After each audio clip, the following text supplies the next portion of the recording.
Disclaimer, ये anime हमारा नहीं है, हमने सिर्फ इसे एक्सप्लेन किया है।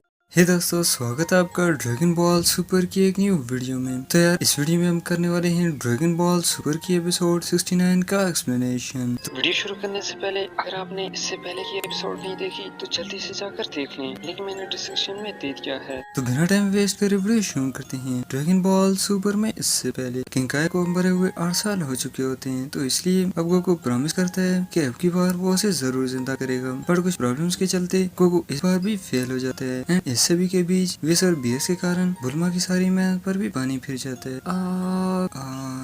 एपिसोड शुरू होती है पेंगुइन सिटी से, जहाँ अरेल और उसके पेट्स यानी कि गॉचन्स यहाँ वहाँ खेल रहे होते हैं। तभी वो देखते हैं कि उनका बॉस यानी कि डॉक्टर नूरीमाकी सिटी जाने की तैयारी कर रहा है। ये देख के अरेल और उसके पेट्स भी काफी एक्साइटेड होते हैं कि वो भी आज सिटी जाने वाले हैं, पर डॉक्टर मना कर देता है कि वो अकेला ही जाएगा और चला जाता है यहाँ से। ये लोग काफी ज्यादा डिसअपॉइंट हो जाते हैं, पर वफादारी के चलते डॉक्टर को डिसोबे भी नहीं करते। तो फ्रेंड्स, इस विलेज को फर्स्ट टाइम ड्रैगन बॉल के सीजन 2 में इंट्रोड्यूस किया गया था, जब गोकू जनरल ब्लू को फॉलो करते हुए इस विलेज में आकर फंस गया था। तो इसी डॉक्टर नूरीमाकी ने ही गोकू के ड्रैगन रेडार को रिपेयर करके उसे बुल्मा हाउस की लोकेशन दिखाई थी, ताकि गोकू वापस अपनी सिटी में जा सके। पर उस टाइम की स्टोरी में ये एपिसोड कैनन थी, लेकिन यहाँ ड्रैगन बॉल सुपर में इसे एज अ नॉन कैनन दिखाया गया है, मतलब कि इसका ड्रैगन बॉल सुपर की रियल स्टोरी से कोई भी कंसर्न नहीं। तो आते हैं वीडियो की तरफ, जहाँ सीन शिफ्ट हो जाता है सैटर्न सिटी में, जहाँ सैटर्न ने वर्ल्ड इन्वेंटर अवार्ड के लिए सेरेमनी ऑर्गेनाइज की होती है, जिसमें दुनिया भर के ग्रेटेस्ट साइंटिस्ट उनके अब तक के सबसे यूनिक इन्वेंशन के साथ इस सेरेमनी को ज्वाइन करते हैं, जिनमें बुल्मा भी होती है। तभी ये रिपोर्टर अनाउंस करती है कि एक्स्ट्रा ऑर्डिनरी इन्वेंशन वाले साइंटिस्ट को वर्ल्ड इन्वेंटर अवार्ड दिया जाएगा। देन वो वेजिटा से कुछ बोलने का कहती है कि उसकी तबीयत कुछ ठीक नहीं लग रही, लेकिन वेजिटा गुस्से वाले एक्सप्रेशन के साथ ही कहता है, दफा हो जाओ बेवकूफ लड़की, मुझे तुम्हारी बकबक से कोई भी मतलब नहीं। एंड ये सब सुन के रिपोर्टर कुछ ज्यादा ही डर जाती है, जबकि बुल्मा और ट्रंक्स वेजिटा से रिक्वेस्ट करते हैं कि वो सिर्फ आज के लिए उसके फेस एक्सप्रेशन को बदल ले।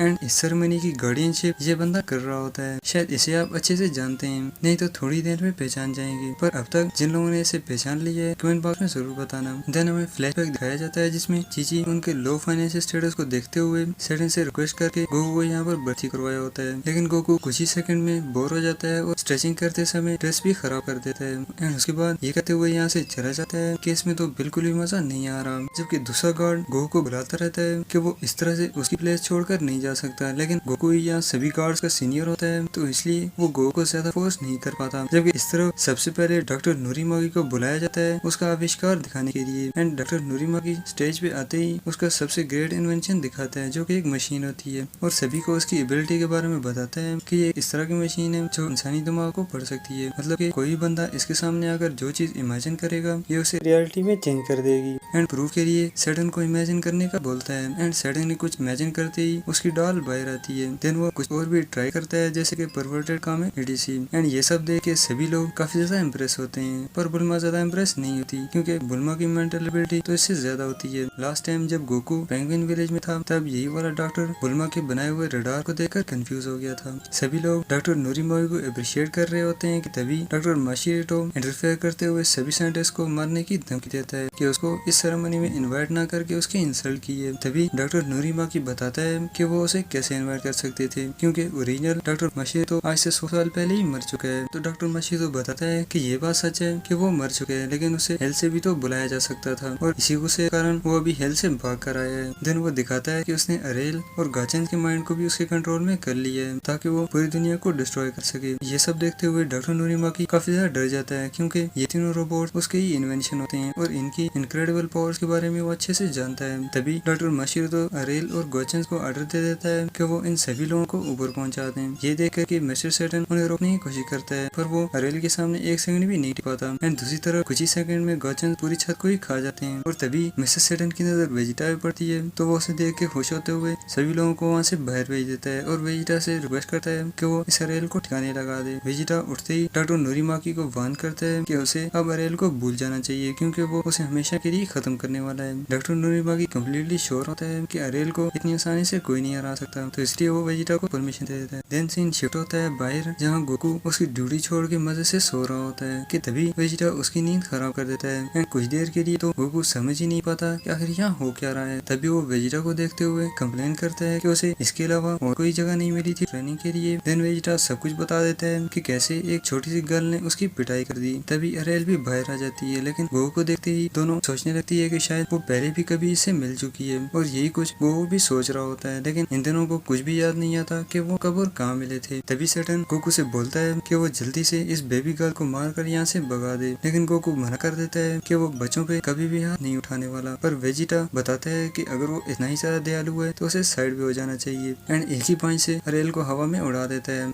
और पंच करने के बाद उसे आसमान में गायब होते हुए देखता रहता है। पर तभी अरेल पीछे से आकर वेजिटा को ही एक बार फिर से मट्टी खाने में मजबूर कर देती है और बोलती है उसे इस सब में बहुत ही ज्यादा मजा आ रहा है। जब वेजिटा देखता है कि उसे हैंड टू हैंड कराना काफी मुश्किल है, तो वो उसकी मासूमियत का फायदा उठाते हुए उसका ध्यान भटकाता है एंड एक और पावरफुल किक करके फिर से दूर फेंक देता है। लेकिन धुआं हटते ही सभी लोग ये देखकर डर जाते हैं कि उसका सिर ही अलग हो चुका है। गोकू भी वेजिटा को कंप्लेन करता रहता है कि वो बहुत ही ज्यादा बेरहम है, लेकिन वेजिटा बताता है कि उसे ब्लेम करने की जरूरत नहीं, क्योंकि पहले अरेल ने ही तो शुरू किया था। लेकिन तभी वो और ज्यादा शॉक्ड हो जाते हैं कि अरेल तो अभी भी जिंदा है। देन अरेल बताती है कि उन्हें परेशान होने की जरूरत नहीं, वो एक ऐसी रोबोट है जिसे बार बार ठीक किया जा सकता है, इसलिए वो फुल पावर का यूज करते हुए उसके साथ खेल सकते हैं। और एक ही पंच से अर्थ को बीच से काट देती है। वेजिटा ये सब देखते हुए कुछ कहने की कोशिश करता रहता है, बट वो उसे इग्नोर करते हुए किक करके हवा में उड़ा देती है। एंड इससे पहले कि वेजिटा वापस से जमीन पे आता, एक और पावरफुल हेडबट देकर वेजिटा को अर्थ के दूसरे किनारे पे भेज देती है। गोकू भी देखता रहता है कि वेजिटा तो कुछ ज्यादा ही दूर चला गया। एंड अब उसे ये सब देखते हुए याद भी आ जाता है कि वो अरेल से पहले कब और कहाँ मिला था। अरेल भी काफी ज्यादा खुश होती है गोकू से मिलकर एंड गोकू को फोर्स करती है उसके साथ खेलने के लिए। वेजिटा को फुटबॉल की तरह उड़ते देख गोकू समझ आता है कि अरेल पहले से भी काफी ज्यादा ताकतवर हो चुकी है, तो वो डायरेक्टली उसकी फाइनल फॉर्म में ही टर्न हो जाता है। तभी अरेली तुरंत ही की अटैक प्रिपेयर करके उसे गोकू पर फायर कर देती है, जिसे गोकू उसके गार्ड कामयाबिया से काउंटर करने की कोशिश करता है, पर वो अरेल की अटैक को नहीं रोक पाता और बोलता है कि उसने जितना सोचा था वो उससे भी कई ज्यादा ताकतवर है। अरेल भी काफी एंजॉय कर रही होती है सबको और गोकू से बोलती है कि इस बार वो इसी अटैक को 100 गुना बढ़ा के अटैक करने वाली है। गोकू पहले तो चौंक जाता है, देन वो एक अच्छा चैलेंजर समझते हुए नेक्स्ट राउंड के लिए रेडी हो जाता है। इस तरह मिसेस सैटर्न की टांगें भी कांप रही होती हैं कि ये इस दुनिया का अंत है, क्योंकि इसके सामने अगर दुनिया का सबसे ताकतवर फाइटर भी कुछ नहीं तो इसे कभी भी नहीं रोका जा सकता। जबकि बुल्मा सैटर्न को शांत रहने का बोलती है कि उसके पास एक ऐसा बंदा है जो इसे चुटकियों में ही खत्म कर सकता है। देन बुल्मा विस को कांटेक्ट करती है कि वो जल्दी से बीरस को अर्थ पे भेज दे, अरेल को डिस्ट्रॉय करने के लिए उसकी जरूरत है। तो विस बताता है कि बीरस कोई डिलीवरी मैन नहीं जो वो उसे यहाँ वहाँ सेंड करता रहे। लेकिन बुल्मा काफी ज्यादा गुस्से हो जाती है, जिसे देखते हुए विस बताता है कि लास्ट टाइम जब बुल्मा ने बीरस की इंसल्ट की थी तब से वो नाराज है, इसलिए वो अभी अर्थ पे नहीं आना चाहता। तो बुल्मा भी डिसपॉइंट हो जाती है कि अब कुछ भी नहीं हो सकता। जबकि इस तरफ Goku and aryl continuously energy इकट्ठा करने की कोशिश करते रहते हैं। यहाँ डीबीएस की एपिसोड 69 खत्म होती है। अगली स्टोरी नेक्स्ट एपिसोड में।